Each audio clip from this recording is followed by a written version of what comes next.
जे शून्य इन्व्हेस्टमेंट मध्ये देखील चालू करता येईल असा हा फूड बिझनेस आहे. ज्यांच्याकडे काहीच पैसे नाहीयेत ते देखील फूड बिझनेस चालू करू शकतात. गाळा छोटा आहे, एक 10 बाय 10चाच गाळा आहे, पण 1.5 लाख रुपये भाडे आहे. कमी गुंतवणुकीमध्ये एखादा फूड बिझनेस सुरू करायचा असेल तर काय सांगशील? बिझनेससाठी योग्य प्रॉडक्ट कसं निवडा? घरगुती बऱ्याच वेळेला घरगुती प्रोडक्शन होतं, त्यांनी फॅक्टरीच्या सेटअपकडे कधी वळावं असं वाटतं. 12 ते 14 महिन्यामध्ये हॉटेल ही पुन्हा बंद व्हायला लागतात. काय कारण असू शकतं? हॉटेल बंद होण्याचं सगळ्यात महत्वाचं कारण आहे पाटील पाटील घेऊन आला पाटील की ही नमस्कार. खाणं ही केवळ गरज नाहीये, तर ती एक कला आणि शास्त्र सुद्धा आहे. याच कलेला व्यवसायाचं रूप देऊन नवनवीन रेस्टॉरंट आणि फूड ब्रँड्सना यशाच्या शिखरावर नेणारा एक तरुण आज आपल्या इथं उपस्थित आहे. एक असा फूड कन्सल्टंट ज्यानं स्वतःच्या कल्पकतेवर महाराष्ट्रामध्ये एक ओळख निर्माण केली. तो केवळ फूड कन्सल्टंट नाहीये, तर तो एक कंटेंट क्रिएटर आणि उद्योजक पण आहे. तर स्वागत करूया महाराष्ट्रातील एक उदयमुख फूड कन्सल्टंट यश अहिरे यांचं. यश, तुझं स्वागत आहे. नमस्कार. यश, कमी गुंतवणुकीमध्ये एखादा फूड बिझनेस सुरू करायचा असेल तर काय सांगशील? कमी गुंतवणूक म्हणजे मी तर म्हणेन की तुम्हाला न गुंतवणूक करता, कमी तर नेक्स्ट स्टेज झाली, पण गुंतवणूक न करता फक्त एक फूड लायसन्स 100 रुपये ज्याची किंमत आहे, वर्षभरासाठी लागणार एक फूड लायसन्स काढलं, त्यात देखील तुम्ही तुमचा बिझनेस चालू करू शकता. घरात चहा बनवायचा, थर्मासमध्ये भरायचा आणि मार्केटमध्ये दुकानं मार्केटची करायची, तिथून देखील सुरुवात होऊ शकते. सहज 300-400 चहा सर विकले जातात. 400 चहा 10 रुपयांनी जरी गेले तरी त्याचे किती रुपये झाले? 4000 रुपये. इन्व्हेस्टमेंट काय आहे? काहीच नाही. घरी जेवढं रॉ मटेरियल लागेल तुम्ही 1000 रुपयाचं पकडा. 1000 रुपयाचं दूध वगैरे जे काय आणायला लागेल, दूध, साखर आणि कप, या पलीकडे काही नाही. म्हणजे शून्य इन्व्हेस्टमेंट मध्ये देखील चालू करता येईल असा हा फूड बिझनेस आहे. यश, पहिल्यांदा रेस्टॉरंट सुरू करताना त्याचं मेनू कार्ड काय असावं? रेस्टॉरंट सुरू करताना नुसतं मेनू कार्डचा विचार न करता बऱ्याचशा गोष्टी अशा आहेत की त्या अभ्यास करायला लागतात. एकतर लोकेशन, नंतर त्या लोकेशनच्या आजूबाजूला राहणारी लोक, म्हणजे थोडक्यात तुमच्याकडे येणारा कस्टमर, त्या कस्टमरची पर्चेसिंग पॉवर, त्यांच्या आवडीनिवडी. म्हणजे तुम्ही जर कोल्हापुरात तांबडा पांढरा रस्सा प्रेमी लोकांच्या गुजराती थाळीचं रेस्टॉरंट काढलं का, तर तुमची इच्छा आहे फक्त की गुजराती थाळी मला चालू करायचंय, तर तुम्ही कस्टमर किती होईल हे समजून जायचंय.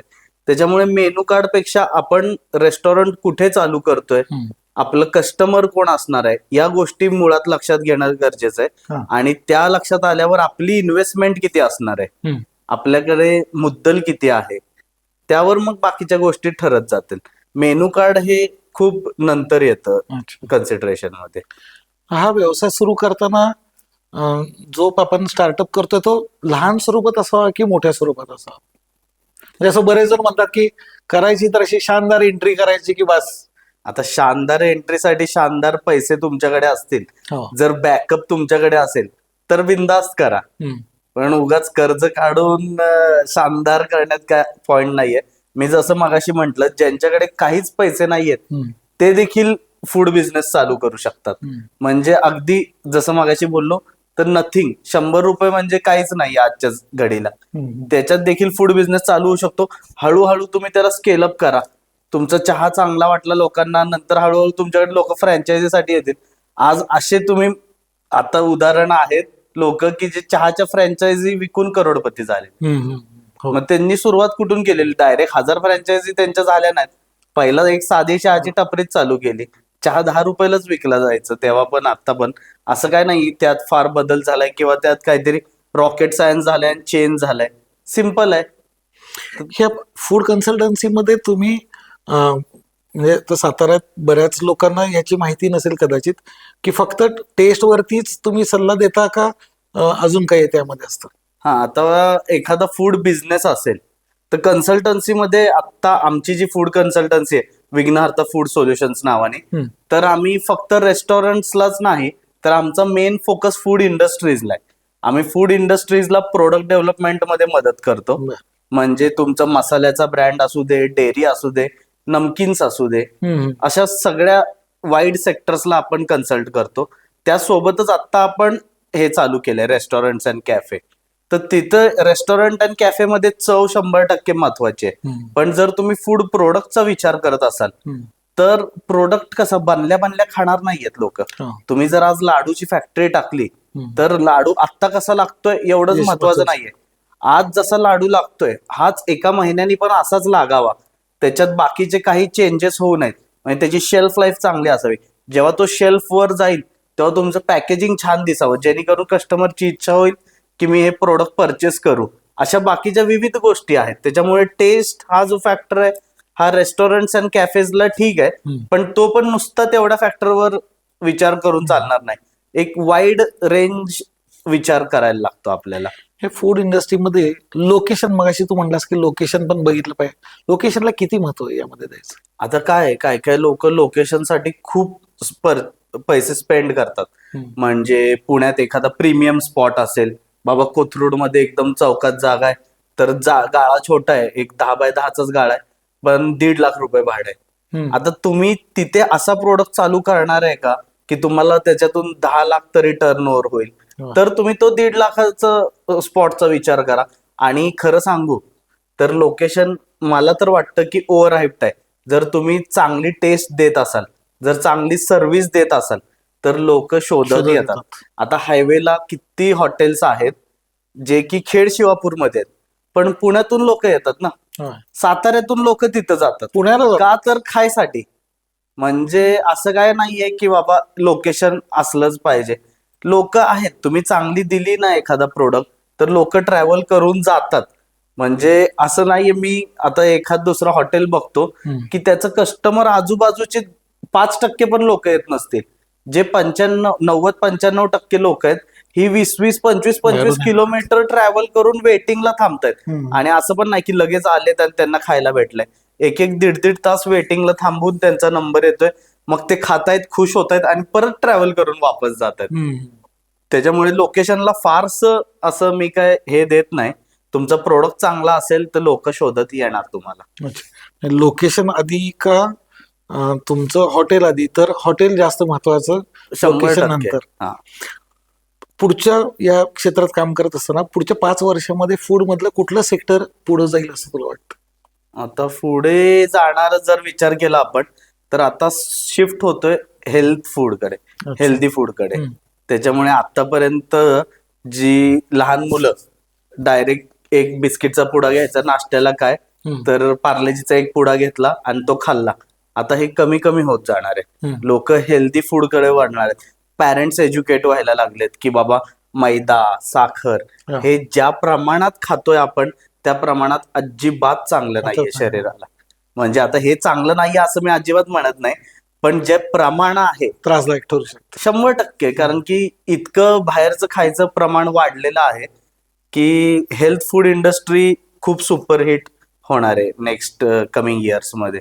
आणि प्रोटीन खायचं प्रमाण देखील वाढलेलं आहे लोकांचं. सगळे जागृत झालेत की प्रोटीनची कितपत शरीराला गरज आहे. म्हणजे आज आत्तापर्यंत जर तुम्ही विचार केला तर एक कॉमन इंडियन प्लेट जर बघितली खायची तर ओव्हरऑल त्याच्यात प्रोटीनचा कितपत भाग असतो हे खूप कमी आहे. तो आपल्याला हळूहळू शिफ्ट वाढवायचा आहे. आणि डाळ आणि हे खाऊन प्रोटीन तुमचे फुलफिल होत नाहीत. ते कसे फुलफिल करायचे ते वेगळे. बिझनेस साठी योग्य प्रॉडक्ट कसं निवडावं? बिझनेस साठी योग्य प्रोडक्ट निवडण्यासाठी पहिला आपली आवड काय ते बघावं. आपली आवड एकदा आपल्याला माहिती झाली की आपण बिझनेस कुठे करणार आहे ते एकदा बघावं. कुठे करणार आहे आणि आपल्याकडे किती रुपये अवेलेबल आहेत. एकदा आपल्याकडे आपलं बजेट आपल्याला लक्षात आलं की त्या हिशोबाने मग आपण विचार करायला चालू करायचा आहे. कारण की तुमच्याकडे इन्व्हेस्टमेंट जर लाखभर रुपयाच असतील आणि तुम्हाला असं वाटतंय की मी हा 50 लाख लागणारा बिझनेस चालू करावा, ते मॅचच होणार नाहीये कुठे. आणि जरी तुम्ही चालू केलात तरी तो रन छानरित्या होईल असं नाहीये. त्यामुळे पैशांची मॅनेजमेंट खूप गरजेची आहे. आणि एकदा पैशाची मॅनेजमेंट व्यवस्थित असली आणि तुम्हाला कॅश फ्लोचा अंदाज आला की कुठे किती पैसे खर्च होत आहेत, किती आपल्याला परत येत आहेत, हे सायकल एकदा बसलं की मग तुम्ही सक्सेसफुली कुठलाही बिझनेस करू शकता.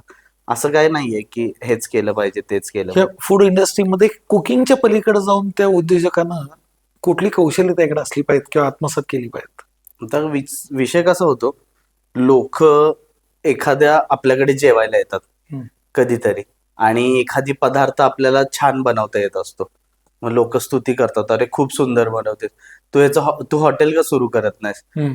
असे एक काडी टाकतात. हा. मग ती काडी हळूहळू धगधगत राहते हम्म. आणि लोक मग विचार, अरे खरंच की आपल्याला हे चांगलं आहे तर आपण हॉटेल चालू केलं.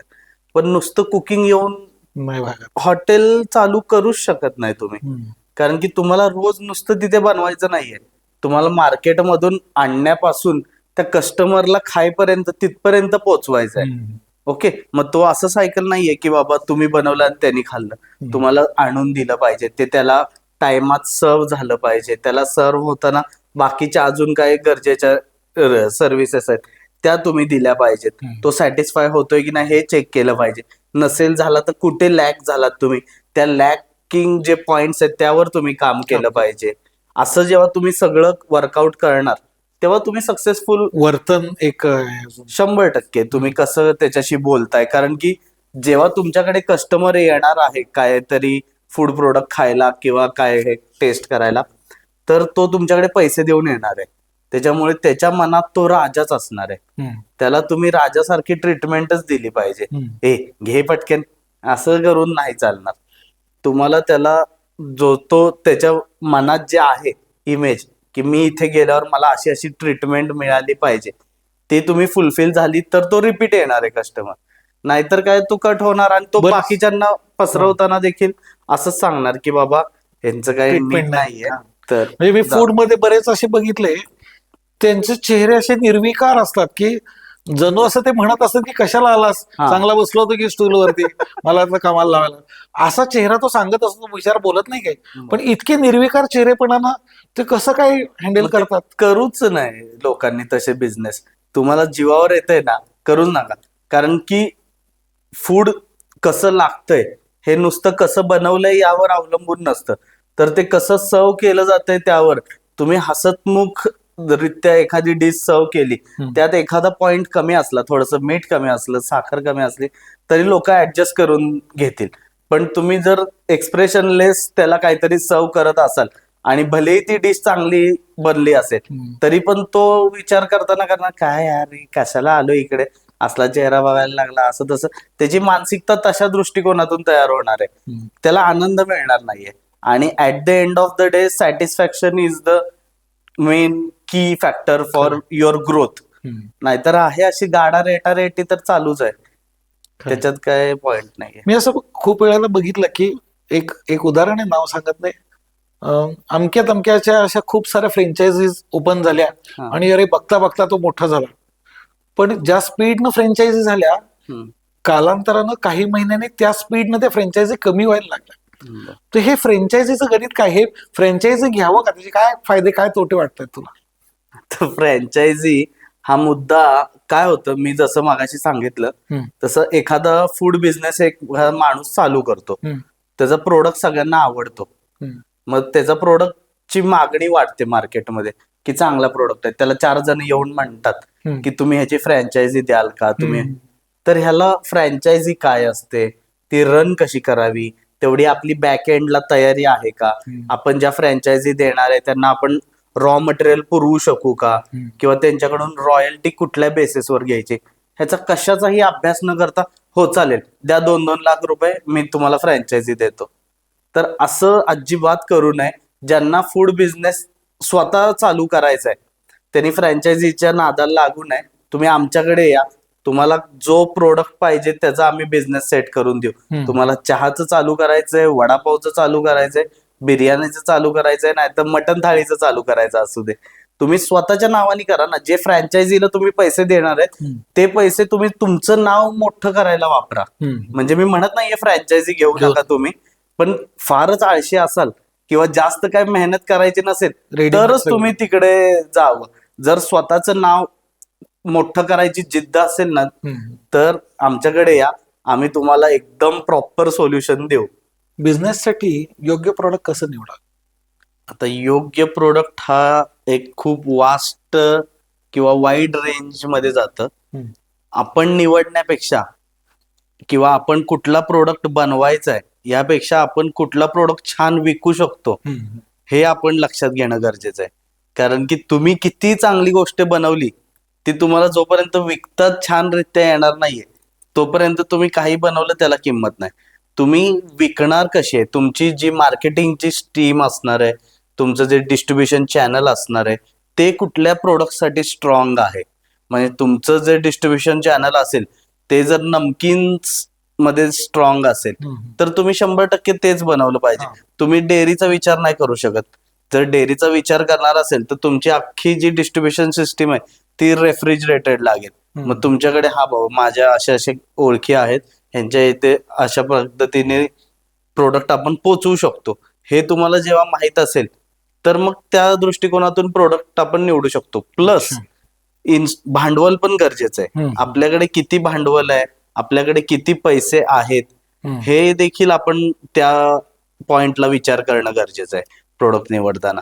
कारण की असं नाहीये की बाबा आज तुमच्याकडे 10 लाख रुपये आहेत तर ते सगळे 10 लाख रुपये लावून तुम्ही एक छान प्रोडक्ट मार्केटमध्ये लॉन्च केला. मार्केटमधून उद्या लगेच तुम्हाला पैसे येणार नाहीयेत.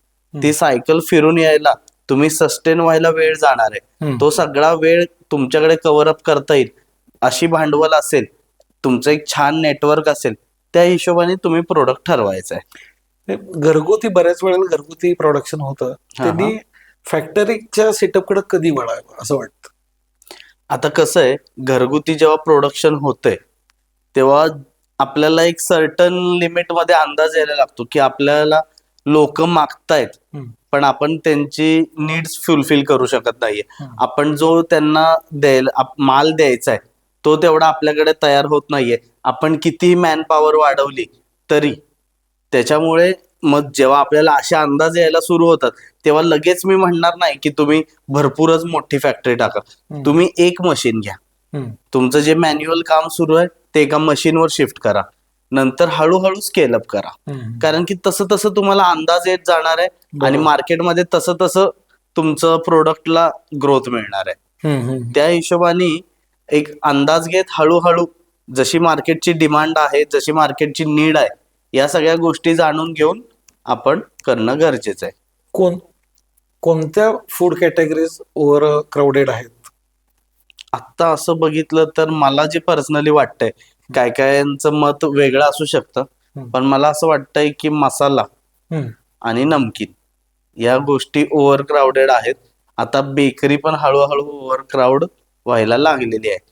का हे ओव्हर क्राऊडेड आहे त्यामागे पण एक रिझन आहे हा. की आता मसाला बरेचसे लोक करायचा प्रयत्न करतात कारण की शेल्फ लाईफ भरपैकी भरपूर. आहे. म्हणजे आज मसाला गेला तो 1 वर्षभर राहू शकतो. असंच नमकीन जे आहेत ते 2-2.5 महिन्यात देखील राहतात. हम्म. त्याच्यामुळे ते शेल्फ लाईफचं विंडो पिरियड जो मिळतोय तो चांगला मिळत असल्यामुळे सध्या बरेचसे प्लेयर्स त्यामध्ये घुसायचा प्रयत्न करतात. चांगल्या हा चांगल्या चवीचा प्रॉडक्ट हा हा हा हिट प्रॉडक्ट असू शकतो का? आता नुसतीच चव ही प्रोडक्ट मध्ये मॅटर करतेच. म्हणजे चव 100% तुमची असायलाच पाहिजे, पण नुसत्या चवीवर तुम्ही प्रोडक्ट हिट नाही करू शकत. हम्म. तुमची स्केलेबिलिटी पण पाहिजे. हम्म. म्हणजे आज तुम्ही एखादा जर उकडीचा मोदक बनवत असाल तो खूप चांगला आहे, पण तो हिट कधी होणार हम्म. जेव्हा तो 10,000 लोकांपर्यंत पोहोचेल. अच्छा. आता तुमची तो प्रोडक्ट स्केल करण्यासारखी ताकद आहे का? हम्म. 10,000 उकडीचे मोदक तुम्ही बनवू शकत असाल हम्म. आणि ते त्या 10,000 लोकांपर्यंत पोहोचवू शकत असाल तर तो हिट प्रोडक्ट बनणार आहे. हम्म. म्हणजे नुसतीच चव चांगला असणं गरजेचं नाहीये, पण तो प्रोडक्ट तुम्हाला स्केल व्हायला पाहिजे आणि झालेली स्केल लोकांपर्यंत पोहोचली देखील पाहिजे. हम्म. हे सगळं तुम्ही जर अचीव्ह करू शकत असाल तर 100% मग तो प्रोडक्ट हिट होईल. काहीच त्याच्यात वाद नाही. बऱ्याच वेळेला आपण बघतो की एखाद्यानं हॉटेल सुरू केलं, अमकं सुरू झालं, तमकं सुरू झालं, पण त्याच्यानंतर कालांतरानं आपण तिथं जावं म्हणतो तर 12 ते 14 महिन्यामध्ये हॉटेल ही पुन्हा बंद व्हायला लागतात. काय कारण असू शकतं? हॉटेल बंद होण्याचं सगळ्यात महत्वाचं कारण आहेत जे की एका वर्षात हॉटेल बंद होतात, ते म्हणजे हॉटेल मालकाने न केलेला अभ्यास. आता अभ्यास कुठल्या दृष्टिकोनातून?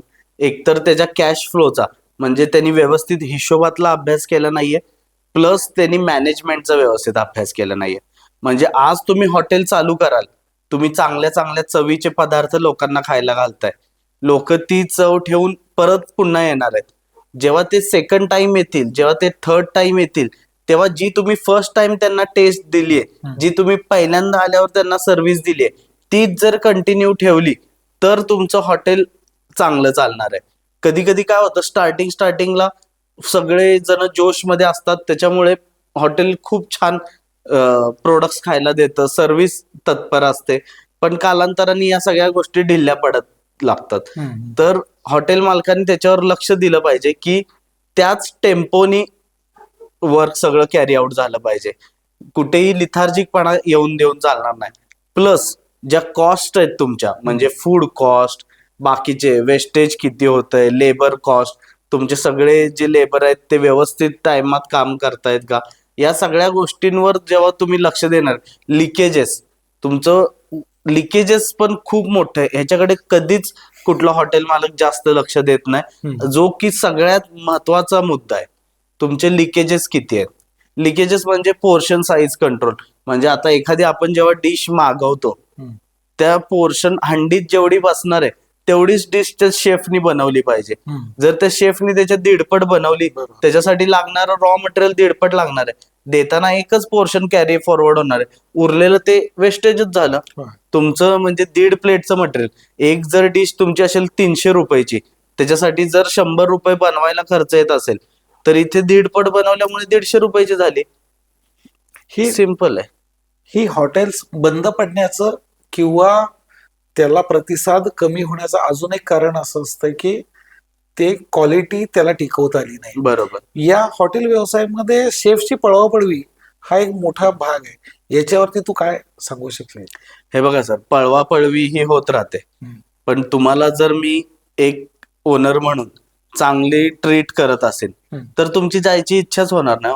सगळे काय पैशासाठी काम करतात यातला भाग नाही. ऑफकोर्स जेवढं तो काम करतोय त्या लेवलचं तुम्ही त्याला पगार देणं गरजेचंच आहे. त्याच्यापेक्षा कमी देऊन कोण तुमच्याकडे राहणार नाही. मार्केटमध्ये आज डिमांड भरपूर आहे, त्यामुळे त्याला जो एक्सपेक्टेड आहे तो पगार तुम्ही दिलाच पाहिजे. यासोबतच तुम्ही त्याला ट्रीट कसं करताय हे देखील महत्वाचं आहे. म्हणजे जेवढं हॉटेल चालवणं इम्पॉर्टंट आहे, तेवढी टीम सांभाळणं खूप महत्वाचं आहे. तुम्ही जर व्यवस्थित सगळ्यांशी राहिलात, त्यांना अडीनडीला मदत करत असाल, घरच्या फॅमिली सारखं ठेवलं, तर 100% शेफ का पळून जातील? आज मी तुम्हाला किती हॉटेल दाखवू की ज्यांचे 20-20, 25-25 वर्ष झालं सेम उस्ताद कंटिन्यू आहेत. असं राहतात शेफ राहायला. आणि पळवापळवीचं फक्त काय की जास्त नवीन नवीन जे असतात हे जनरली असं स्विच मारायला बघतात, पण जे एस्टॅब्लिश शेफ्स असतात ना, ते असं कधीच करत नाहीत, अनलेस अँड अंटिल तुम्ही त्यांच्याशी काय वाकड्यात शिरत नाहीये किंवा तुम्ही त्यांना ज्या गोष्टी गरजेच्या आहेत त्या प्रोव्हाइड करत नसाल, तर मग ते स्विच करायला बघणारच. आणि कोणताही माणूस बघणार आहे, असं काय नाही की तेच बघतील. फूड इंडस्ट्रीमध्ये घरचा माणूस असला पाहिजे असं एक म्हटलं जातं, तर ते कितपत खरं आहे? घरचा माणूस म्हणजे विषय कसा आहे माहितीये का, आता आपण जेव्हा हॉटेलचा विचार करतो तेव्हा हॉटेल म्हणजे नुसतं किचन नाहीये. हॉटेलमध्ये रॉ मटेरियल परचेस आहे, किचन आहे, नंतर हायजीन आहे, अशा वेगवेगळे सेक्टर्स आहेत, वेगळ्या वेगळ्या जबाबदाऱ्या आहेत. आणि त्या जबाबदाऱ्या एक एक घरच्या माणसाने जर घेतल्या तर घरचीच तुमची टीम स्ट्रॉंग झाली. आणि तुमची जर टीम स्ट्रॉंग असेल तर 100% तुम्हाला सक्सेस मिळणारच आहे. कारण की प्रत्येक फील्डमध्ये कुठे ना कुठे लक्ष देणारं तुमच्या घरातलं जेव्हा कोण असेल, तेव्हा सगळे सुरळीतच काम करणार आहेत. म्हणजे अकाउंट्स तुम्ही व्यवस्थित बघताय, तुमच्या लिकेजेसवर तुमचाच कंट्रोल आहे, परचेसवर तुमचाच कंट्रोल आहे. मार्केटमधून तुम्ही भाजी आणताना की बाबा या रुपयालाच मिळते, तर तिथून ती परचेस करताय तुम्ही. या सगळ्या गोष्टी जेव्हा तुम्ही व्यवस्थितरित्या फॉलो कराल, 100% सक्सेसफुल होणार आहे. आणि फूड क्वालिटी जर चांगली ठेवली, कन्सिस्टंट ठेवली, तर कस्टमर का तुमच्याकडे येणार नाही? बऱ्याच वेळेला एखादा ब्रँड बाजारामध्ये चालला तर त्याची कॉपी मारायचा प्रयत्न होतो, पण याच्यामध्ये सक्सेसचा रेट खूप कमी आहे, असं का होतं? आता विषय काय आहे की कॉपी जेव्हा करतो माणूस तेव्हा कॉपी काय करतो तर प्रोडक्ट कॉपी करतो. म्हणजे बाबा हा इथे वडा चांगला मिळतोय मग मी ह्याच्या बाजूला चालू करतो, वडा चालू करतो. चव ह्याची अशी आहे तर मी पण अशाच चवीचा वडा चालू. पण ह्याचा धंदा हा नुसता वडे विकून नाही, हा वडे तयार करून कस्टमरला पोहोचण्यापर्यंतचा प्रवास आहे. ओके, ती एक सिस्टीम आहे, ती एक सायकल आहे. ती व्यवस्थितरित्या रन होते तेव्हा एवढ्या कस्टमरचा टर्नओव्हर तिथे होतोय. उद्या तुमच्याकडे देखील तेवढी गर्दी झाली पण तुम्ही ती गर्दी हँडल करायची सिस्टीमच बसवली नाही तर तुम्ही प्रोडक्ट कॉपी करून काय फायदा. पब्लिक बरोबरचं रिलेशन त्यामध्ये 100% महत्वाचं आहे ना, की तुम्ही नुसतं प्रोडक्ट कॉपी करून चालणार नाहीये. तुम्हाला ती प्रोसेस कॉपी केली पाहिजे, पूर्ण एक्सपिरियन्स कॉपी केला पाहिजे. म्हणजे जेव्हा तुम्ही एखादा वडा खायला जाता तेव्हा नुसतं खाऊन येत नाही, त्या वड्यासोबत तुम्ही तुमचा एक एक्सपिरियन्स कॅरी आउट करता, तो देखील महत्वाचा आहे. आणि तोच जर एक्सपिरियन्स मिळत असेल तर लोक तुम्ही कॉम्पिट करू शकता. पण जनरली एक्सपिरियन्स हा लोक विचारच करत नाहीत, बरोबर. नुसतं प्रोडक्ट डोक्यात ठेवून टेस्ट कॉपी करायला बघतात. बऱ्याचशा रेस्टॉरंटला म्हणजे किमान 50-60-70% रेस्टॉरंटला स्वतःचा नफा माहित नाही असं होतं. हा होतं ना, तेच बोललो मी मगाशी की कॉस्टिंग्सच व्यवस्थित वर्कआउट केलेल्या नसतात. म्हणजे नफा हा कुठल्या पॉइंट नंतर कॅल्क्युलेट करायचा हेच बघितलं नसतं.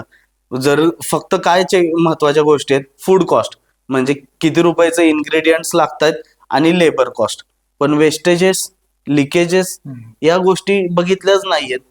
परत तुमची इलेक्ट्रिसिटी आली, तुमची जी कटलरी आहे ती कालांतराने खराब होते, तुम्हाला नवीन परचेस करायचे, मग त्या कटलरीची कॉस्ट देखील पकडली पाहिजे तुम्ही. बाबा तुमची जर 100 रुपयाची प्लेट असेल एखादी सर्व करायची जी की तुम्ही 100 वेळा वापरणार असाल तर पर डिश मागे 1 रुपया त्या प्लेटचा पकडला पाहिजे, कारण की 100व्या वेळेस नंतर तुम्हाला नवीन प्लेट घ्यायचे तेव्हा पैसे आणणार कुठून. हे सगळ्या गोष्टी जर तुम्ही कॅल्क्युलेट करून काढलं तरच तुमचा ऍक्च्युअल नफा निघणार आहे. नाहीतर असं वाटायला फिगर्स दिसतील, हा मी एवढा खर्च होतोय माझा, मला एवढे पैसे येत आहेत, उरलेला सगळा माझा नफा, असं करत राहिला तो कॅल्क्युलेट नाही झाला तर गल्ल्यात हात घालून जेवढे पैसे निघतील तेवढे काढायचे, नंतर कालांतरानं तो आणि नंतर अडचणीमध्ये 12 जातो. महिन्यांनी 15 महिन्यांनी बंद करून टाकायचा धंदा. ह्या फूड इंडस्ट्रीमध्ये काही हिडन खर्च आहेत का? लपलेले खर्च काय असतात हिडन? हिडन आता मी जे बोललो तेच ते की मेन लिकेजेस हाच हिडन खर्च आहे जो त्याच्यावर लक्ष दिलं जात नाही. म्हणजे तुम्ही एक कोथिंबिरीची पेंडी 5 रुपयाला विकत आणले, तुम्ही एका भाजीत थोडीफार वापरली, दुसऱ्या भाजीत थोडी वापरली, असं 10 वेळेस नंतर वापरून जी उरलेली कोथिंबीर आहे ती तुम्ही फेकून दिली आहे, त्याची तुम्ही कॉस्ट कुठेच पकडली नाहीये. उद्या परत तुम्हाला फ्रेशच कोथिंबीर आणायची आहे. हे लिकेजेस महत्वाचे आहेत. प्लस जसं कटलरीची कॉस्ट आली, बाकीच्या गोष्टींची कॉस्ट आली, ह्या ज्या वेअर अँड टेअरच्या गोष्टी आहेत, टेबल्स तुम्हाला चेंज करायला लागतात, चेअर्स चेंज करायला लागतात, या छोट्या छोट्या ज्या गोष्टी आहेत त्या देखील आपण विचारात आणल्या तर आपण 100% एक चांगला बिझनेस करू शकतो. आणि हे लिकेजेस जे आहेत किंवा वेअर अँड टेअर हे महत्वाचं आपल्याला समजलं पाहिजे. आता हे लिकेज सोडून फूड स्टार्टअप मध्ये बंद पडायचं अजून काही कारण सांगता येईल? दुसरं काही कारण आहे? आर्थिक कारण?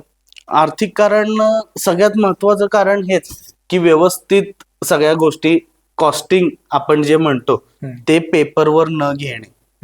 नुसतं आलेत किती गेलेत किती अशावर अवलंबून न राहता प्रॉपर सगळ्या गोष्टी पेपरवर नोट डाऊन करून कुठे कुठे काय काय जातंय हे जोपर्यंत तुम्ही वर्कआउट करत नाही तोपर्यंत तुम्ही प्रॉफिटमध्ये जाल, सक्सेसफुल व्हाल ह्याचे चान्सेस खूप कमी आहेत. आणि हे जनरली लोक करतच नाहीत कोण, कारण की येतोय पैसा दिसतोय, जातोय पैसा, येतोय पैसा, आलेला पैसा गेलेल्यापेक्षा जास्त आहे, हे फक्त गणित डोक्यात आहे आणि धंदा ओढला जातोय.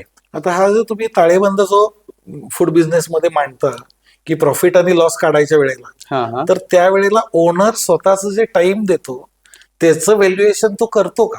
हेच एक्झॅक्टली, स्वतःचा पगारच पकडला नाहीये.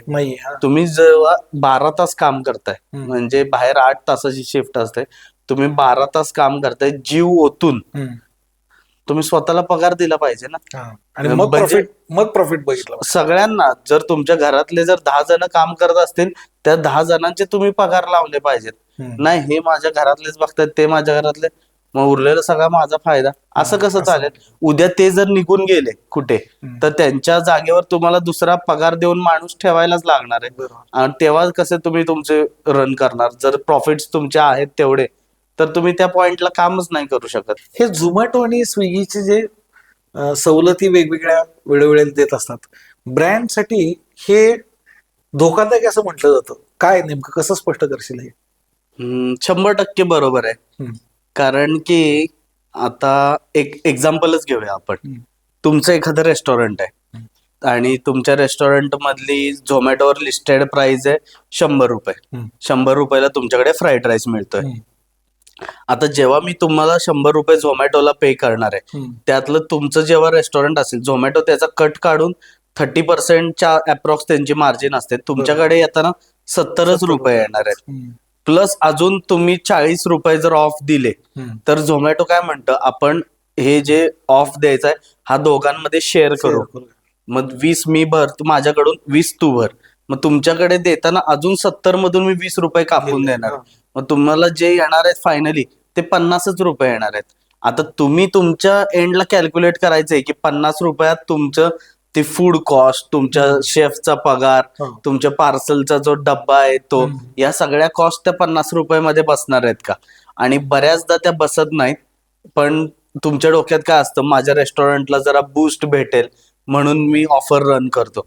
तर असं करू नका. इनफॅक्ट करायचं असेल तर या आधी कॉस्ट कॅल्क्युलेट करा.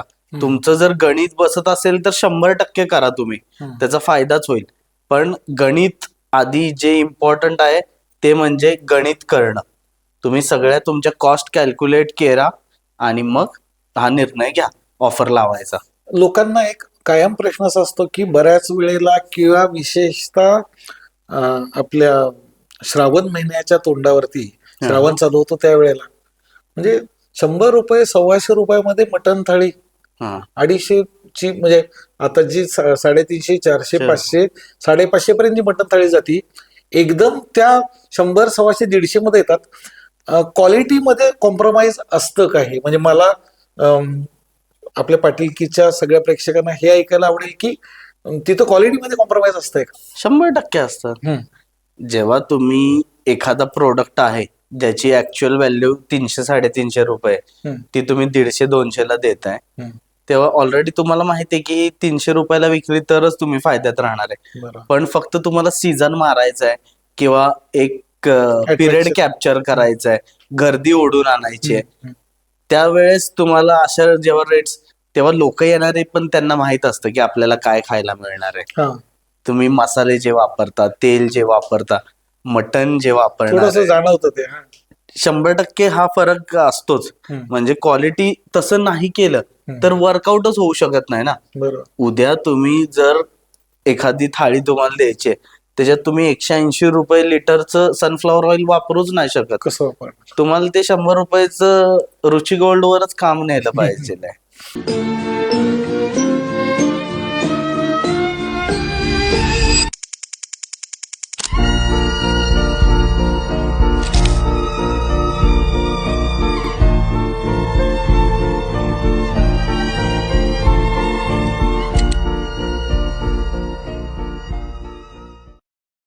बऱ्याच वेळा रेस्टॉरंटमध्ये काही जास्त विक्री होणारे पदार्थ फायद्यात असतात असं नाही, काही वेळेला तोट्यातही असतात. ह्याच्यावरून एक रिसेंट उदाहरण सांगतो. रिसेंटली मी एक साताऱ्यामध्येच क्लायंटकडे गेलेलो. त्यांनी नवीनच चालू केलेलं आईस्क्रीम पार्लर आणि डेझर्ट एक मँगो मस्तानी टाईप त्यांनी लॉन्च केलेला. ऍक्च्युअल मँगो मस्तानी नाही, पण मँगो मस्तानी टाईप. तर ते म्हटले आमचं इतक्या मँगो मस्तानी विकल्या गेल्या की आमच्या घरातले आम्ही 5 ते 6 जण काम करायचो, पण तरी आम्हाला कस्टमर उरकत नव्हतं, एवढं मँगो मस्तानीला खप. तर किती रुपयाला मँगो मस्तानी होती? तर 150 रुपयाला. आणि पल्प वापरत होता का? मी विचारलं तर म्हटले नाही, प्रॉपर आंबे वापरायचो. किती आंबे जायचे एका माणसाने? 2.5-3 आंबे तरी जायचे.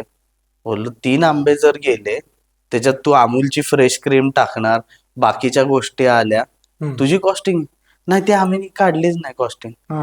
अरे तुम्ही कॉस्टिंग काढलीच नाही, तुमची जर कॉस्ट 150 रुपये जात असेल आणि तू जर 150 रुपयाला विकत असेल तर तुम्ही काय 7 माणसं, घरातली 5 माणसं दिवसभर काम करतायत, आहेत ते कस्टमर तुम्हाला उरकत नाही, कस्टमर लाईन लावून येणारच ना. 150 रुपयाची गोष्ट डायरेक्टली मी तुम्हाला 150 रुपयाला देतोय, हो. हे घ्या, तुमच्याकडनं भेट भेटल्यासारखंच आहे हो काय मला. मिळालं? तू काय कमव काय कमव त्याच्यामुळे प्राइस आपल्याला माहित असणं गरजेचं आहे. आपण बेस्ट सेलर जो ठेवू आपला, तो कधीही प्रॉफिटेबल पाहिजे. बरेचदा आपण हॉटेलमध्ये जातो आणि विचारतो की तुमचं स्पेशल डिश काय, मग तो जो वेटर असतो किंवा कॅप्टन असतो आपल्याला सजेस्ट करतो की बाबा हे आमचं बेस्ट डिश आहे. पण ती बेस्ट डिश मालकाने पण चेक केलं पाहिजे की बाबा तो खरंच फायदेशीर पदार्थ आहे का. उगाच खूप हाय प्राइस आपल्याला कॉस्टिंग जाणार, आणि शेफचा वेळ देखील महत्वाचा आहे. बेस्ट सेलर्स ठरवताना तुम्ही शेफला किती टाइम लागतोय, कारण की असं व्हायला नको बाकीच्या 4 डिशच्या वेळ हे एकच डिश बनवायला लागेल, की बाकीचं मग सिस्टीम मध्ये चोकअप होणार, ते ट्रॅफिक जाम झाल्यासारखं होणार. डिश कशी पटपट पटपट जाईल अशाच डिश जनरली ठेवल्या पाहिजेत. आपण मगासपासून चर्चा करतोय त्याच्या मॅन्युफॅक्चरिंग वरती, मॅन्युफॅक्चरिंग कॉस्ट वरती. यामधला बिझनेस मधला महत्वाचा भाग आहे तो म्हणजे त्याचं मार्केटिंगचा.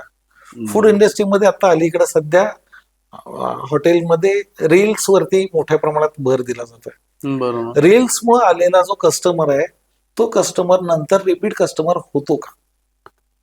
आता रील्समुळे आलेला कस्टमर तेव्हाच रिपीट कस्टमर होईल जेव्हा तुम्ही ती क्वालिटी, ती टेस्ट, तो एक्सपिरियन्स कंटिन्यू कराल. जर तुम्ही त्या वेळेसाठीच फक्त चांगली टेस्ट दिली, किंवा रील्स, बरेचदा असं होतं की रील्स आम्ही बघून आलोय, रील्स मधला मुलगा तर म्हटला अरे अप्रतिम, एकच नंबर विषय, पण इथे आल्यावर आपल्याला जाणलं अरे 0 नंबर विषय आहे. तर असं होऊ दे नको. जे तुम्ही कमिट करताय ते डिलिव्हर करा. असं नॉट नेसेसरी की तुम्ही जर 20 रुपयाचा प्रोडक्ट असेल तिथे तुम्ही 50 रुपयाच्या प्रोडक्टचा एक्सपिरियन्स कमिटच करू नका. 20 रुपयात लोकांना माहिती आहे आपल्याला काय भेटू शकतं, त्या हिशोबानेच. त्याच्यामुळे मी मार्केटिंग, जे इन्फ्लुएन्स मार्केटिंग करतात त्यांना सांगेन की ऍक्च्युअल वस्तुस्थिती काय आहे हेच जनरली दाखवा. उगाच त्या ब्रँडचं नाहीतर काय होतं, नाव खराब होतं. म्हणजे आपण नाव चांगलं व्हायसाठी ऍडव्हर्टाईज करायला जातो, पण ही नेगेटिव्ह पब्लिसिटी होते आणि ह्याच्यानी ब्रँड लवकर खाली येतो. अच्छा. वरती जायचं सोडून खाली यायची स्पीड जास्त असते. असं न करता साध्या व्यवस्थित रील्स करा. आहे असं जे तुम्ही व्हिडिओ दाखवले तो एक्सपिरियन्स कस्टमरला कंटिन्यू करा. 100% कस्टमर हॅप्पी होईल आणि एक तुम्हाला डिसेंट ग्रोथ मिळेल. कधी पण डायरेक्ट क्लाइंब असण्यापेक्षा एक सटल क्लाइंब असलेली कधीही चांगलं आहे. आपल्याला टप्प्याटप्प्यावर काय नाही करायचंय हे समजत जातं. हे FSSAI चं जे कंप्लायन्स आहे, हा. तर तो फूड इंडस्ट्रीमध्ये अडथळा ठरतो का? सिम्पल आहे, त्यांना विशेष काय वेगळं लागत नाही. थोड्याशा NOCs लागतात, ते पण एक चांगलं मॅन्युफॅक्चरिंग असेल तर. तुम्ही स्टार्टअप जर करत असाल छोटं स्मॉल स्केल घरातून, तर तुम्हाला फारशा कंप्लायन्स द्यायला पण लागत नाहीत. फक्त पाण्याचा रिपोर्ट द्यायला लागतो आणि जागा कुठे असणार आहे ते द्यायला लागतं. तुम्ही मशिनरीज काय काय वापरणार आहेत याची माहिती द्यायला लागते, आणि तुमचा प्रोडक्ट काय असणार आहे आणि त्या प्रोडक्टचं न्यूट्रिशनल व्हॅल्यूज. एवढ्या गोष्टी या एकदम सिम्पल आहेत. ह्याच्यात काय रॉकेट सायन्स आहे असं मला वाटतच नाही. आणि लोक का घाबरतात या गोष्टींना मला तेच कळत नाही. लोक घाबरतायत म्हणजे असं वाटतं की सरकारी काम आहे, अडथळ्याचं काम आहे, मी कच्चा माल आणू, मी मार्केटिंग करू, काय तुझे कागदपत्र सबमिट करत बसू. ह्याच्यासाठी काही एजन्सी म्हणून कोणी काही काम करतं का? किंवा एजन्सी म्हणून कोण काम करत नाही, पण यासाठी मी स्वतः सांगेन की ह्याच्यात घाबरण्यासारखं काही नाहीये. तुम्ही तुमच्या आयुष्यातले 2 ते 3 दिवस काढा. डॉक्युमेंटेशनचा पार्ट आहे तो संपवून घ्या. एकदा डॉक्युमेंटेशन संपलं की मग तुम्हाला मॅन्युफॅक्चरिंग करायची आणि सायमल्टेनियसली मार्केटिंग कडे लक्ष द्यायचंय. त्याच्यामुळे घाबरण्यासारखं काही नाहीये. अगदी ज्याला काहीच येत नाही तो माणूस देखील FSSAIचं लायसन काढू शकतो, आणि FSSAIच्या ऑफिसच्या आजूबाजूला त्यांचे एजंट्स असतात, ते तुम्हाला गाईड करतात प्रॉपरली. काही विशेष वेगळं ह्याला लागत नाही, गुंतागुंत नाहीये, अजिबात नाही. फक्त हे सांगितलं जातं का, कारण की बरेचसे लोक ही गोष्ट करत नाहीत, आणि जे करतात त्यांना माहिती आहे एवढं काय नसतं. त्याच्यामुळे दुसऱ्याला घाबरवून ठेवायचं, एवढा फक्त विषय. बरेच उत्पादक व्हॉल्यूम आणि मार्जिन मध्ये गोंधळ करतात. एक्झॅक्टली. का असं होतं? आता विषय काय आहे, व्हॉल्यूम आणि मार्जिन. लोक काय विचार करतात की बाबा मी एकदम कमी मार्जिन मध्ये काम करीन तर मला व्हॉल्यूम जास्त मिळेल. पण माझं असं म्हणणं आहे की तुम्ही मार्जिन एक सेट मार्जिन जी आपण म्हणतो ती तरी तुम्ही अचीव केली पाहिजे आणि मगच व्हॉल्यूम कडे वळलं पाहिजे.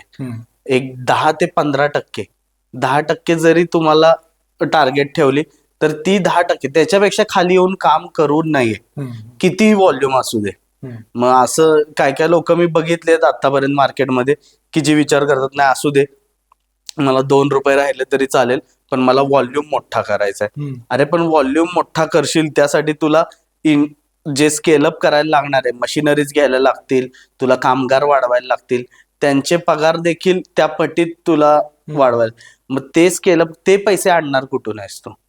त्याच्यामुळे सेट मार्जिन डोक्यात ठेवून मग तुम्ही व्हॉल्यूम पाहिजे तेवढा काढा, पण त्या मार्जिनच्या खाली येऊन काम करू नका. बरेच जण कॉम्पिटिशनला मारायला असं करतात की बाबा तो एवढ्याला देतोय, बरे मला थोडं राहू दे पण माझा माल टाकतो, माझा एकदा चालू झाला की मग. असं होत नाही. तुम्ही हा लॉंग टर्म मध्ये विषय कंटिन्यू करू शकत नाही. जर मार्जिन व्यवस्थित राहत असतील तरच तुमचा बिझनेस ग्रो होणार आहे. बिझनेस रन करणं फारसं मोठं गोष्ट नाहीये, पण बिझनेस ग्रो करायसाठी तुम्हाला ज्या स्किल्स पाहिजेत त्याच्यासाठी या सगळ्या गोष्टी टप्प्याटप्प्यावर तुम्हाला काळजीपूर्वक रित्या करणं गरजेचं आहे. बऱ्याच लोकांना असं वाटतं की स्केलिंग म्हणजे मशिनरी वाढवणं, तर ते एवढं पुरतच मर्यादित आहे का? नुसती मशीन वाढवून नाही चालणार ना, अख्ख्या प्रोसेसचा विचार केला पाहिजे आपल्याला. नुसती मशीन वाढवून काय, मशीनला तुम्ही फीड टाकलं त्याच्यातून प्रोडक्ट बाहेर आला, तो विकणार कुठेस तू? परत नुसतं बाहेर येऊन पण नाही, तो पॅक पण झाला पाहिजे, त्याच्या पॅकेजिंग मटेरियलचा विचार केला पाहिजे, ते पॅकेजिंग दिसतंय कसं हे देखील इम्पॉर्टंट आहे. अशा सगळ्या गोष्टी नुसतं मशीननी अपग्रेड करून चालणार नाही, तर प्रोसेसेस देखील खूप अपग्रेड करायला पाहिजेत. आणि प्रोसेसेस अपग्रेड करायला तुम्ही स्वतःची मेंटॅलिटी अपग्रेड केली पाहिजे पहिला. म्हणजे आज तुम्ही जर 10 टन प्रोडक्शन काढणार असाल तर तुमची मानसिकता पण त्या 10 टन प्रोडक्शन मी काढतोय या लेवलची असली पाहिजे. तुमची मानसिकता अजून 200 किलोचीच आहे आणि 10 टन प्रोडक्शन काढत असाल तर तुमचा तालमेलच बसणार नाहीये आणि थोड्या दिवसांनी तुम्हाला शट करायला लागणार आहे बिझनेस. तर असं न करता एक अपग्रेडेशन स्टेप बाय स्टेप असावं आणि प्रोसेस अपग्रेड झाली पाहिजे. हे बऱ्याचदा लोकांच्या लक्षात येत नाही. नुसतं मशीन घेतात, हा बाबा चला आज वाढलाय धंदा, आपण लगेच मशीन घेऊयात आणि अपग्रेड. असं करू नका. टप्प्याटप्प्याने गेलेलं कधीही बेटर राहील. हे ऑनलाईन जे मार्केटिंग होतं तेवढं करून पुरेसं आहे का? तेवढं करणं पुरेसं आहे का? आता ऑनलाईन मार्केटिंगचा विषय जर बोलायचं झालं तर आपण भारतासारख्या जेव्हा देशात राहतो तेव्हा ऑनलाईन वर बिझनेस किती आहे आणि ऍक्च्युअल बिझनेस किती आहे हे देखील आपण बघितलं पाहिजे. आता सामान्य आपलंच एक्झाम्पल घेऊयात. आपल्याला जर एखादा बिस्किट मागवायचे किंवा बिस्किट खायचेत सकाळी, तर आपण नाहीये की बाबा लगेच ऑनलाईन जात आणि तो बिस्किट बुडा. आपण जनरली काय करू, खालच्या आपल्या जे किराणा मालाचं दुकान असेल तिथून. त्याच्यामुळे ऑनलाईनला काय तुम्हाला ब्रँड प्रेझेन्स दिसेल, म्हणजे तुम्ही इंस्टाग्रामवर ऍड कराल, अमेझॉनवर तो प्रोडक्ट सेल कराल तर तुमची विजिबिलिटी वाढेल. पण जे मार्केट पेनिट्रेशन म्हणतो ते मार्केट पेनिट्रेशन साठी तुम्हाला ऑफलाईनच बिझनेस केला पाहिजे. तुम्हाला जर स्केल पाहिजे असेल, व्हॉल्यूम पाहिजे असेल तर ऑफलाईनच इंडियासारख्या कंट्रीमध्ये आत्ता तरी मला तर वाटतंय की ऑफलाईन मध्ये जाणं गरजेचंच आहे. नुसत्या ऑनलाईनवर त्या लेवलचं आपण मार्केट नाही कॅप्चर करू शकत.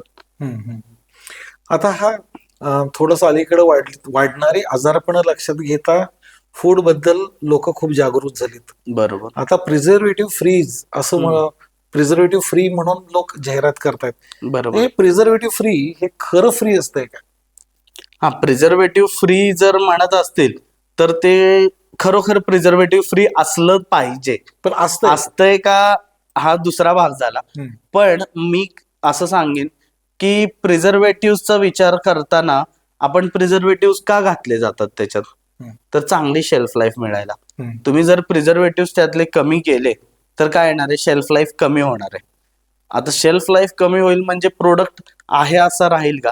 तुम्ही काहीतरी प्रोसेसमध्ये तरी तुम्हाला चेंज केली पाहिजे. हम्म. एक लक्षात घ्या, आपल्याला सांगितलं जातं प्रिझर्वेटिव्ह आहेत बाबा, हे खूप हानिकारक असतं वगैरे, पण प्रिझर्वेटिव्हचं प्रमाण किती असतं? हा. 1 किलो आपण जो सॉस घेतो हम्म. विथ प्रिझर्वेटिव्हचे मी चर्चा करतोय, हम्म. तर 1 किलो सॉस मध्ये प्रिझर्वेटिव्ह किती घातले जातात? हम्म. 1 किलो सॉस मध्ये आपण 250 mg ते 500 mg मिलीग्राम, म्हणजे 1 ग्रामचा चौथा भाग बर. इनफ आहे तो सॉस टिकवायसाठी प्रिझर्वेटिव्हचा. आता तो म्हणजे 500 मिलीग्राम त्या सॉस मध्ये प्रिझर्वेटिव्ह आहे 1 किलो सॉस मध्ये. तुम्ही खाताना सॉस किती खाता? हम्म. 20 ते 30 ग्राम. होय. हे खूप हायर एंडला सांगितलं मी. 5 ते 10 ग्राम हा खूप सफिशियंट झाला. हम्म. आता 20 ते 30 ग्राम सॉस मध्ये किती प्रिझर्वेटिव्ह येणार आहे? हम्म. काय रिलेशनच नाहीये त्याचं. त्याच्यामुळे प्रिझर्वेटिव्ह फ्री म्हणण्यापेक्षा एक हे मार्केटिंग गिमिक वाटतं मला तर, की काही गरज नाहीये प्रिझर्वेटिव्ह. कारण की अनटिल अँड अनलेस तुम्ही खूप हाय क्वांटिटीज त्या प्रोडक्टची कन्झ्युम करताय, तोपर्यंत तुम्हाला त्याचा डायरेक्ट इम्पॅक्ट काय व्हावा. हे जरी तुझं म्हणतोस ते खरं असलं तरी सुद्धा हे फक्त सॉस बद्दल झालं. हा. दिवसभरामध्ये मी जर तसे 4-5 आयटम जर प्रिझर्वेटिव्ह असलेले खाल्ले तर ती क्वांटिटी वाढण्याची शक्यता आहे. त्या 100 अर्थानं ती काळजी असेल. नाही, काळजी तर घेतलीच पाहिजे, हम्म. पण दरवेळेस प्रिझर्वेटिव्ह फ्री प्रोडक्ट्सच्या नावाखाली हा. एक प्रिझर्वेटिव्ह वाला सॉस तुम्हाला जर मिळत असेल 100 रुपयाला 1 किलो, हम्म. आणि प्रिझर्वेटिव्ह फ्री सॉस साठी तुम्हाला 1000 रुपये स्पेंड करायला लागत असतील, हम्म. तर ह्या दोन्ही गोष्टी कुठेच मेळ खात नाही. कितीही तुम्ही पदार्थ खाल्ले तरी दिवसात इतके खाणार नाहीये की तुम्ही तुमच्या शरीराला ते हानिकारक ठरू शकतं. हा, हा. हे केमिकल फ्री मग किती केमिकल फ्री असतंय? केमिकल फ्री आहे का मुळात असं काही प्रोडक्ट? आता तो मार्केटिंग फंड आहे तो? केमिकल फ्री बोलायचं झालं तर फूड आपण जे खातो कुठलाही पदार्थ, हम्म. त्याचे कंपोनंट्स जर बघितले तर काय असतं? Carbohydrate, fat, proteins, vitamins, mineral, हे सगळे केमिकल्सच आहेत. हा. आपली बॉडी एक केमिकल पोटात तुम्ही साठवतंय. जेव्हा एखादा पदार्थ खाता तुमचं पोटात ऍसिड असतं, ते ऍसिड त्या पदार्थांवर, ऍसिड काय केमिकल आहे, हम्म. त्याला ब्रेकडाऊन करतं काय अमायनो ऍसिड्स मध्ये, ते काय केमिकलच आहे. त्याच्यामुळे केमिकल फ्री म्हणजे काय, नक्की केमिकल कुठले पकडायचे हा. आणि कुठले नाही पकडायचे, हा सगळ्यात महत्वाचा मुद्दा आहे. आपण जे अन्न खातोय केमिकलच आहे, ही सगळी केमिस्ट्रीच चालू आहे. आपल्या शरीरात जे काय अन्न खातोय, पचतोय, आपल्याला एनर्जी भेटते, या सगळ्या केमिकल रिएक्शनच आहेत. हम्म. त्याच्यामुळे लोकांना काय बऱ्याचशा गोष्टींना फसवल्या जातात किंवा चुकीच्या सांगितल्या जातात. हम्म. आता कालच मी एकांशी बोलता बोलता त्यांच्याशी बोलणं असं झालं, ते म्हटले की नाही, 2 फ्रुट्स एका टायमाला खाऊन नाही चालत, हम्म. कारण की 2 फ्रुट्स डायजेस्ट वेगळ्या वेगळ्या पद्धतीने होतात. बर. असं ते बोलता बोलता बोलले. मी विचार करतोय की 2 फ्रुट्स वेगळ्या वेगळ्या पद्धतीने डायजेस्ट कसं करणार? आता मी चावून त्याला पोटात ढकललंय, हो. माझ्या पोटाने त्याच्यावर ऍसिड ओतलंय, हा. आता ऍसिड मध्ये ते ब्रेकडाऊन व्हायला सुरू झालंय. आता त्याला कसं कळणार की हे वेगळं हे वेगळं? हम्म. अशा सिंपल गोष्टी आहेत. म्हणजे जेव्हा आपण लहानपणी जे सायन्स शिकलोय त्याचा जर विचार घेतला तर बरेचसे गोष्टी आपल्याला क्लॅश होतात त्याच्यात. इतकी सिंपल गोष्ट आहे ना, की तुम्ही जर काहीही खाल्लं, आता लोक म्हणतात की मिल्कशेक पिऊ नये किंवा दूध आणि फळं एकत्र खाऊ नये, का तर ते पोटात जाऊन फाटतं वगैरे. हम्म. आपण जेव्हा दूध पितो ते पोटात जाऊन फाटतच, हा. पोटात ऍसिड असतं ते त्याला फाडणारच आहे. त्याच्यामुळे बऱ्याचशा चुकीच्या गोष्टी लोकांना सांगितल्या जातात. आता ते काय काय लोकांच्या दृष्टिकोनातून बरोबर देखील असतील, पण मला तर असं वाटतंय की सिंपल आपण जर विचार केला की दूध जर पोटात गेल्यावर काय होईल, तर दुधात एकतर गरम टेम्परेचर आहे, प्लस त्याच्यात ऍसिड मिक्स झाल्यावर फाटणारच आहे ते. आणि फाटतं म्हणजे असं काय वेगळं होतं, ते पचणारच आहे ना आपल्याला. पनीर जे आपण खातो ते काय फाडलेलं दूधच आहे, ते जर पचतंय तर हे असं फाटलेलं दुधाचा काय प्रॉब्लेम आहे? पण आता केमिकल वरून चर्चा आपली आली म्हणून एक तुला विचारायचं की हे जे फळांवरती केलेलं वॅक्सिन असतं हा हा किंवा फोर्टिफाईड तुम्ही तांदूळ म्हणता, बरोबर. किंवा अंडी असतात, हा. तर याचा आणि कॅन्सरचा काही रिलेशन आहे का हे पण एक मिथक आहे. नाही नाही, आता फॉर्टिफाईड तांदूळला तर लोक म्हणतात प्लॅस्टिकचा तांदूळ आहे हा, वगैरे. हा, हा. तर आता आपण जेव्हा रेशनचा तांदूळ बघतो हम्म. तो फॉर्टिफाईड त्याच्यात मिक्स केलेला असतो. फॉर्टिफाईड तांदूळ म्हणजे नेमकं काय, हम्म. की बाबा तांदळाचं जे पीठ असतं त्याच पिठामध्ये थोडेफार मिनरल्स आणि विटामिन्स ऍड केले जातात, जे की नुसतं तांदूळ खाऊन त्या आता हे रेशनिंग मध्ये जे मिळतं पदार्थ, हम्म. हे घेणारे क्लास कोण आहेत, बिलो पॉवर्टी लाईन, म्हणजे गरीब लोक आहेत. हम्म. गरीब लोक आहेत की जे चांगले चांगले फ्रुट्स किंवा बऱ्याचशा चांगल्या गोष्टी अफोर्ड करू शकत नाहीत, जेणेकरून त्यांच्या बॉडीत ते न्यूट्रिशनची डेफिशियन्सी येईल. हम्म. ती डेफिशियन्सी ओव्हरकम करायसाठी हा फॉर्टिफाईड राईस बनवलाय. हम्म. आता हा प्लॅस्टिकचा तांदूळ बनवायला खर्च किती येईल हो? हो, किंवा प्लास्टिकची अंडी पण. एक्झॅक्टली, एक अंड 5 रुपयाला मिळतं. हो. आता प्लॅस्टिकचं अंड का बनवेल माणूस कोण? नाही, त्यात किती प्रॉफिटाने मिळणार. एक्झॅक्टली. आणि असा अंड बनवायला कुठे जास्त टेक्नॉलॉजी लागते? या आजकालच्या ज्या कोंबड्या आहेत वर्षातून जवळपास 300 एक अंडी देत आहेत. हम्म. हम्म. मग त्याच्यात अजून तुम्हाला प्लॅस्टिकची अंडी मॅन्युफॅक्चर करायची त्याची गरज काही लागत असेल आणि ती लोक खात असतील, असं काही नाहीये. प्लॅस्टिक, आता अंड जे असतं हे जास्त उकडलं गेलं की ते रबरासारखं टेक्स्चर होऊन जातं. ओव्हर बॉईल झालं की त्याच्यातले प्रोटीन्स बऱ्यापैकी डिनेचर होतात, त्याचं केमिकल स्ट्रक्चर जे आहे ते चेंज होतं आणि ते रबरासारखं होतं. मग लोक हे प्लॅस्टिकचे उडतंय अंड. पण मग फळावरती लावलेलं वॅक्सिन ते तर खरं आहे. वॅक्स असतं ना, वॅक्स कोटिंग 100%, पण तो एडिबल वॅक्स असतो, हम्म. तो आपण खाऊ शकतोय पोटात असाच गेलं वॅक्स जातं. असतो. एक्झॅक्टली. पेट्रोलियम वॅक्स कशाला कोण लावेल त्याला? हा, हा. काही गरजच नाहीये. म्हणजे उगाच काहीतरी उठवायचं, हम्म. ते कुरकुरे पेटवायचे आणि सांगायचं हा. प्लॅस्टिक असतं कुरकुरे. आरोग्याची काही वेळेला अनावश्यक भीती. एक्झॅक्टली, ही क्रिएट करणं. आजकाल काय लोकांकडे वेळ भरपूर आहे आणि कॅमेरा आहे, हम्म. तो कॅमेरा आपला समोर लावायचा आणि काहीतरी बोलत राहायचं. आता हा, म्हणजे युट्यूब वरून आलेलं बरंच. हा, सगळं व्हॉट्सअप ज्ञान. University WhatsApp. आणि युट्यूब युनिव्हर्सिटीवर शिकलेले ते व्हेरीफाय करून घेतलं पाहिजे असं. नाही नाही, काय व्हेरीफाय कोण करत बसत नाही. हम्म. अरे हा कुरकुरे पेटवले ते, अरे स्टार्च आहे तो बाबा, तो प्रोसेस केलेला स्टार्च आहे, त्याला पेटवल्यावर तो जळणारच जळणार. आहे. त्याच्यात प्लास्टिक असायचा काय संबंध आहे? हम्म. आपल्या घरातल्या ज्या कुरड्या असतात त्या कुरड्या आपण पेटवून बघा ना तुम्ही कधीतरी, त्या आपण पेटणारच आहेत. साखर आणि गुळ, तर यामध्ये फरक किती आहे? डायबेटीसच्या ज्या वेळेला मधुमेहाच्या पेशंटला साखर खाऊ नको डॉक्टर म्हणतात, तर मग डॉक्टर गुळाचा चहा चालेल का?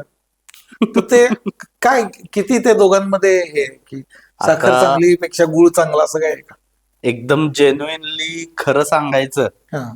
तर मला तर या दोघांमध्ये फारसा काय फरक वाटत नाही. हम्म. गूळ, साखर दोन्ही उसाच्या रसाला कंडेन्स करूनच बनवल्या जातात. हम्म. उसाच्या रसातलं पाणी जे आहे ते आपण कमी करतो, खाली राहते ती साखर. हम्म. ओके.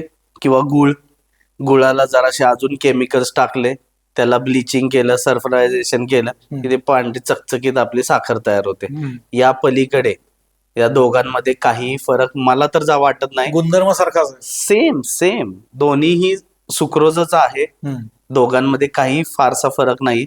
फक्त गुळामध्ये थोडंसं मॉइश्चर कंटेंट जास्त आहे, थोडंसं मोलॅसिस राहिलेलं असतं, त्याच्यामुळे त्याला एक तो फ्लेवर येतो. हम्म. बाकी आणि एकदम क्वचित प्रमाणात थोडेसे मिनरल्स देखील राहिलेले असतात, आयर्न वगैरे. या पलीकडे गुळ आणि साखर बिलकुल सेम आहे. असं अजिबात नाहीये की जर तुम्हाला डॉक्टरनी सांगितलंय साखर खाऊ नका तर तुम्ही गुळच. गुळ खाऊ शकाल. अजिबात तसं नाहीये, दोन्हीही सेम आहेत. तर हे सगळ्यात महत्वाचं लक्षात घेणं गरजेचं आहे की काही फरक या दोघांमध्ये मला तर वाटत नाही असला पाहिजे आणि आहे. या अलीकडच्या काळामध्ये पंजाबी डिशेसचं गारूड सगळीकडं जाणवतं, विशेषतः फूड इंडस्ट्रीमध्ये. पनीरचे पदार्थ बहुत करून खाल्ले जातात आणि लहान मुलं खूप आवडीनं खातात. पण याच्यामध्ये बनावट पनीर पण मोठ्या प्रमाणामध्ये यायला लागलंय. तर जे बनावट पनीर आहे आणि ओरिजिनल पनीर, याचा फरक कसा ओळखायचा? एकतर बनावट पनीर जे आहे ते लोकांनी आजकाल खूप ठिकाणी रेड पडतात की नकली पनीर पकडा गया, नकली पनीर. तर बनावट पनीर आणि असली पनीर ह्याच्यात मेन फरक काय आहे? तर ह्याच्यात सिंपल फरक आहे की जे असली पनीर आहे ते डायरेक्ट आपण दूध घेतो, आणि त्याला फाडतो ऍसिड टाकून आणि बाजूला येईल ते पनीर बनवतो. ओके, जे बनावट पनीर आहे ते दूध पावडर आणि पाम तेल ह्याचं मिश्रण तयार करून बनवलं जातं. दोन्हीही खायच्या गोष्टी आहेत. पाम तेल ही खायची गोष्ट आहे, दूध पावडर देखील खायची गोष्ट आहे. त्याच्यामुळे हे पनीर काय खाण्यासारखं नाहीये असं नाही. ह्या आपल्या चांगल्या पनीरपेक्षा थोडंफार नेगेटिव्ह ड्रॉबॅक्स आहेत त्याच्यात, नो डाऊट. पाम तेल शरीराला हार्मफुल असतं, पण प्राइस पॉइंटचा जर विचार केला तर जे असली पनीर आहे, चांगलं पनीर, मलाई पनीर, दुधापासून बनलेलं पनीर, हे 400 रुपयाच्या घरात त्याची प्राइस चालू होते. आणि जे अॅनालॉग पनीर किंवा नकली पनीर आपण जे म्हणतो हे 200 रुपयाच्या आसपास आहे. आता जर तुम्हाला 400 रुपयाचं पनीर घेणं परवडत नाहीये आणि तरी देखील तुम्हाला पनीर खायचंय तर 100% खाऊ शकता. हे एडिबल आहे, फक्त तेवढं हेल्दी नाहीये ऍज कम्पेअर्ड टू आपलं रेग्युलर पनीर. लोकांना असं वाटतं अरे मी हे खाल्लं डुप्लिकेट पनीर, आता मी काय, मला काहीतरी आजार होईल का किंवा मला काहीतरी आता त्रास चालू होईल का. असं काय नाहीये, ती खायचीच गोष्ट आहे, फक्त वेगळ्या प्रकारे तयार केलेली आहे. त्याच्यामुळे तुमचे कपडे धुण्याचा सोडा बिडा असं काही नाही? असं काही नसतं मिक्स केलेलं. आता कपडे धुण्याच्या सोडावरून तुम्ही बोललात, तर तुम्ही जे चांगलं पनीर बनवताय त्या दुधात सोडा मिक्स नाहीये हे तुम्ही टेस्ट करता का? त्यात पण असू शकतं ना. त्याच्यामुळे जर तुम्ही असं म्हणत असाल या दृष्टिकोनातून की सोडा आहे, डिटर्जंट आहे, तर तो रेग्युलर दुधात पण असू शकतो. त्याच्यामुळे त्या पॉइंटवर डिस्कस करणं या पनीरच्या मुद्द्याला असं मला तर योग्य वाटत नाही. कारण की भेसळ असेल तर ती मिल्क मध्ये देखील असू शकते. मिल्क मध्ये युरिया असू शकतो, काहीही असू शकतं. ती भेसळ तुम्ही चेक केली का? जनरली कुठल्या टेस्ट होतात का रेग्युलर ज्या स्मॉल स्मॉल डेअरीज असतात? नाही होत. तर हे देखील बघणं गरजेचं आहे ना. आता डाळीपासून आपण प्रथिने मिळतात म्हणतो किंवा सॅलड पासून फायबर मिळतं म्हणतो, तर एवढं पुरेसं आहे का? आता डाळीपासून मिळणारं प्रोटीन जे आहे ते अजिबात पुरेसं नाहीये असं मला तर पर्सनली वाटतं. कारण की तुम्ही डाळींमधलं जर प्रोटीन कंटेंट बघितलं तर ज्या प्रमाणात डाळ तुम्ही कन्झ्युम करायला पाहिजे ते प्रमाणात डाळ आपण कन्झ्युम करतच नाही. आपण किती डाळ कन्झ्युम करतो? एक सिंपल एक्झाम्पल घेऊया. तुम्ही जेवताना किती वाट्या डाळ खाता? 1 वाटी, अर्धी वाटी, 1 ते 2 वाट्या आपण पकडूया. 1 ते 2 वाट्या म्हणजे 15 ते 20 ग्रामच डाळ त्याच्यात, बाकी सगळं पाणीच आहे. आता 15-20 ग्राम डाळेमध्ये प्रोटीन तुम्हाला किती मिळणार आहे? काहीच नाही, निग्लिजिबल आहे. ते तुम्ही पकडूच नाही शकत. त्याच्यामुळे लोक जे म्हणतात की आमचं डाळीतून प्रोटीन जातंय, असं काय नाहीये. Dal is a major source of carbohydrate which has some amount of protein. Okay, त्याच्यामुळे त्याला तुम्ही जेन्युइन प्रोटीन सोर्स म्हणून कन्झ्युम करणं हे माझ्या तर बुद्धीला पटत नाही की डाळ एक प्रोटीन सोर्स म्हणून आपण कन्झ्युम करतो किंवा आमच्या प्रोटीन नीड्स डाळीतून कव्हर अप होतात. नाही होत. प्लस फायबर, आता सलाड खाल्लं पाहिजे फायबरला, पण तुम्ही किती खाता? ताटात लावलेली एवढीशी कोशिंबीर हे इनफ नाहीये. तुम्ही तुमचं जे ताट आहे त्याचा 1/4 भाग जरी सलाड खात असाल तर तुम्हाला फायबर मिळतंय बऱ्यापैकी. आपलं जे इंडियन डाएट जर बघितलं, आपली जी माझी प्लेट जर बघितली किंवा बाकीच्यांची कोणाची पण, तर मोस्टली कार्बोहायड्रेट्स त्याच्यात भरपूर आहेत. म्हणजे डाळीच्या स्वरूपात म्हणा किंवा भात, चपाती या गोष्टी जास्त आहेत. व्हेरॅज त्याच्यात भाज्या, अंडे, चिकन हे जास्त असलं पाहिजे आणि बाकीच्या ज्या गोष्टी आहेत चपाती, भात हे कमी प्रमाणात असलं पाहिजे. आपल्या इथे रिव्हर्स होतं. म्हणजे आपण बाहेर पण खायला गेलो काय तर आपण एखादी भाजी मागवतो त्याच्यावर 4-5 रोट्या खाल्ल्या जातात. हे एकदम चुकीचं आहे ना. म्हणजे डाएट आपलं चुकीचंच आहे, त्याच्यावर वर्क करणं खूप गरजेचं आहे. तर बऱ्याच ठिकाणी महिला घरगुती स्वरूपामध्ये एखादी फूड इंडस्ट्री छोट्या स्वरूपात घरगुती स्वरूपामध्ये चालवत असतात. आपले बरेचसे रसिक त्यामध्ये इन्व्हॉल्व्ह असतील किंवा त्यांच्या कुटुंबामध्ये असा व्यवसाय छोट्या प्रमाणात चालत असेल. ह्या लोकांना तुम्ही काय सल्ला द्याल? 100% जर तुमचा प्रोडक्ट चांगला आहे आणि तुमच्या प्रोडक्टची चर्चा होत असेल, तुमचा प्रोडक्ट लोकांना आवडत असेल, तर तुम्ही त्याचं घरच्या स्वरूपात कंटिन्यू न ठेवता त्याचा बिझनेस म्हणून विचार केला पाहिजे. फक्त एक महत्वाची गोष्ट आहे, जेव्हा तुम्ही ते बिझनेस म्हणून विचार कराल आणि हा प्रोडक्ट मला एक बिझनेस म्हणून आणायचा आहे मार्केटमध्ये, तेव्हा आत्ता आपण या पॉडकास्टमध्ये जेवढ्या वेळा बोललो की कॅल्क्युलेशन्स करा, त्याच्या मागचे अभ्यास करा, तर मार्केटिंग कशी केली पाहिजे, पॅकेजिंग कसं असलं पाहिजे, तो प्रोडक्ट शेल्फवर टिकणार आहे का, या सगळ्या गोष्टी एखाद्या एक्सपर्ट कडून तुम्ही कन्फर्म करून घ्या की बाबा मी ज्या मार्गाने चालले तो मार्ग व्यवस्थित आहे का. एकदा तुम्ही कन्फर्म केलं की हा बाबा आपण जे करतोय ते बरोबरच करतोय, तर 100% तुमचा प्रोडक्ट हिट होईल.